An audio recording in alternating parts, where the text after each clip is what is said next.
I, 26F, and my husband John, 28M, have been living in my parents' house after moving from our NYC apartment 9 months ago.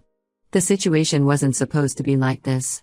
John and I had a good life in the city. He worked in finance while I ran a small but successful babysitting business. We had a cozy one-bedroom apartment that was expensive but manageable with both our incomes. Everything changed when John's company went through massive layoffs. His entire department was cut, and despite his experience, finding a similar position in NYC during a hiring freeze was impossible. His unemployment checks weren't enough to cover our $3,200 rent, and my babysitting income barely covered utilities and groceries. My mom Ariadne, 52F, initially seemed like our saving grace. She and my dad Thomas, 55F, own several properties, including 4 single-bedroom apartments in another state that they use as Airbnbs. When I called her crying about our situation, she immediately offered us one of these apartments. They also have another house in NY where we could have stayed, but my dad's severe cat allergy made that impossible. We have 2 cats, Luna and Milo, who we've had since they were kittens. They're family to us, and giving them up was never an option. The apartment she gave us was small but nice. John found a new job at a local company, though the pay was less than his NYC salary. Then my mom mentioned they needed help managing their restaurant in the same town since they weren't physically there. John offered to help, thinking it would show our gratitude. He ended up basically running the entire place, handling money, managing employees, doing inventory, everything. They didn't pay him for this work, but we felt indebted to them for the free housing, so he didn't complain. When I got planned, we'd been trying for a while, things got complicated. The nearest hospital was an hour away, and the only OBGYN in town had a 6-month waiting list for new patients. I still had Fidelis Care Insurance in NY that covered everything, so I started flying back monthly for appointments. During these trips, I stayed at my parents' NY house while John stayed back with the cats and managed the restaurant. As my pregnancy progressed, the monthly flights became more difficult. By my 6th month, both my doctor and John were concerned about me traveling so much. We decided we needed to move back to NY before the baby came. I also wanted my mom's help during the first few months with the baby. She'd always promised to be there for me when I had children. We found a decent apartment in Queens and got approved, but the upfront costs were insane, $7,000 including first month, last month, security deposit, and broker fees for a 17-month lease. While discussing this with my mom, she suggested a better option. She said her friend who works at a bank told her about this first-time homebuyer program that helps with down payments. She offered to supplement whatever the program didn't cover, saying it would be better to buy than waste money on rent. The catch was we needed to stay at her house while applying for and going through the program, which could take a few months. The apartment we were approved for wouldn't wait that long, but Mom insisted this was a better long-term plan. When I worried about our cats, she promised to take care of them herself since she needed to be at the rental property anyway to oversee the restaurant. I specifically told her multiple times that the cats were non-negotiable. Luna has anxiety issues and needs special food, and Milo requires daily medication for his thyroid. She assured us she understood and would follow their care routine exactly as we wrote it down. She even sent daily pictures the first week to show they were doing fine. Everything seemed perfect until last week. My mom came into my room while I was resting, being 7 months pregnant is exhausting, and announced that we needed to move out within 2 weeks. Just like that, no discussion. Her sister Rachel, 49F, was getting divorced and needed a place to stay with her 2 kids, 15F and 17M. Mom said they needed our room because family has to help family in crisis. When I reminded her about the homebuyer program and her promises, she got angry. She said we were taking too long and she couldn't support us forever. John immediately offered to pay rent until we found a place, even offering above market rate, but she refused. She said Rachel's need was greater than ours. Then she casually mentioned, as if it was nothing, that she had given our cats away to a nice family because they were too much work. She didn't consult us, didn't call, didn't even try to find out if we wanted to make other arrangements. She just gave away our pets like they were old furniture. When I started crying, she told me I was being hormonal and ungrateful, that I needed to grow up and focus on the baby instead of those animals. John is beyond furious. Not only did she give away our cats without permission, but she's also trying to kick us out after he spent months running her restaurant for free. He worked his regular 9-to-5 job and then spent every evening and weekend at the restaurant, handling everything from employee schedules to banking. He never complained because we thought we were working toward buying a house with their help. Now we're about to be homeless at 7 months pregnant, Our cats are gone, and all our savings went to prepping for the baby because we believe my mom's promises about helping with housing. I don't know what to do. John wants to demand payment for his work at the restaurant, but I'm scared that will make things worse. My dad won't get involved, saying we need to work it out with Mom. I feel betrayed and terrified about what's going to happen to us. Update 1: The past week has been absolute chaos. After my last post, John and I spent every waking moment searching for both apartments and our cats. We stayed in my parents' house during this time, but the tension was unbearable. My mom kept making passive-aggressive comments about how we needed to hurry up and find a place because Rachel would arrive soon. Finding our cats became our first priority. John posted their pictures in every local Facebook group he could find, and I spent hours calling shelters in the area. Finally, 3 days ago, someone in a pet-related Facebook group recognized Luna and Milo. They had seen them on a free Cats to Good Home post in a different group.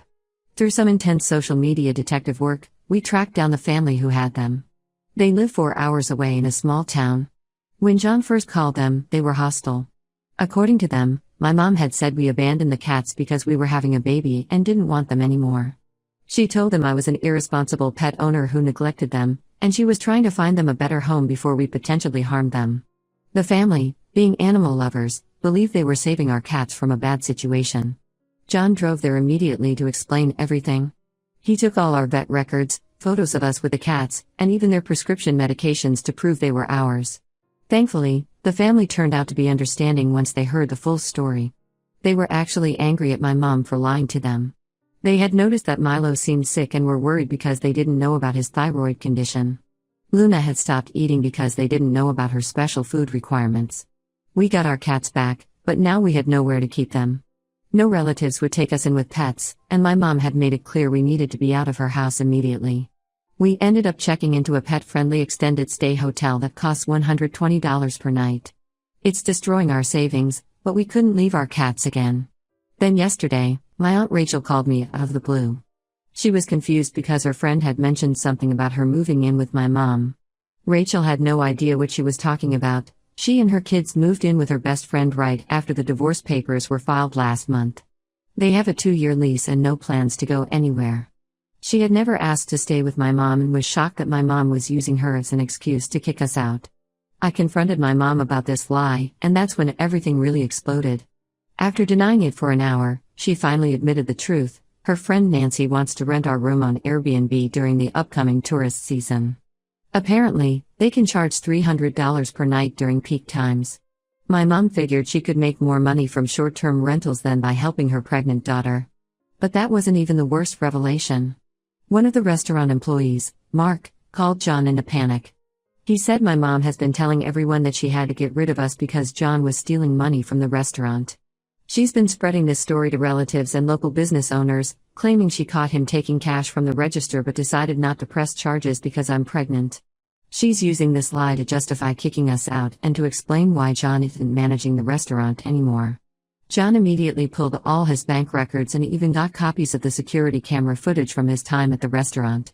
He has proof he never took anything, but the damage is already done. Several of our relatives have already called to express their disappointment in him, and he's worried this rumor could affect his current job if it spreads further. I also decided to investigate the homebuyer program story. I called my mom's banker friend myself, and he was completely confused. He hadn't spoken to my mom in over a year, and the last time they talked was about refinancing one of her properties. He knew nothing about any first-time homebuyer program. The whole thing was a complete fabrication to stop us from taking that apartment we qualified for. Now that place is gone, and current rental prices are even higher than they were a month ago. My dad finally responded to our calls, but only to tell us we're breaking your mother's heart with our greed and selfishness. He knows about the lies regarding Rachel and the banker, but he's still defending Mom. He said we should be grateful for all they've done for us and that spreading rumors about my mom is unforgivable. The only family member on our side is my younger brother Mike, 24M. He moved out at 18 and barely keeps in contact with our parents. He always said Mom was manipulative and Dad was her enabler, but I never really understood what he meant until now. He offered to help us look for apartments, but he lives in a tiny studio so he can't take us in. John is beyond furious about the theft accusations. He wants to sue my parents for defamation and unpaid wages for all his work at the restaurant. He's already talked to a lawyer who says we have a case. I understand his anger, his reputation is being ruined by these lies, but But I'm so exhausted.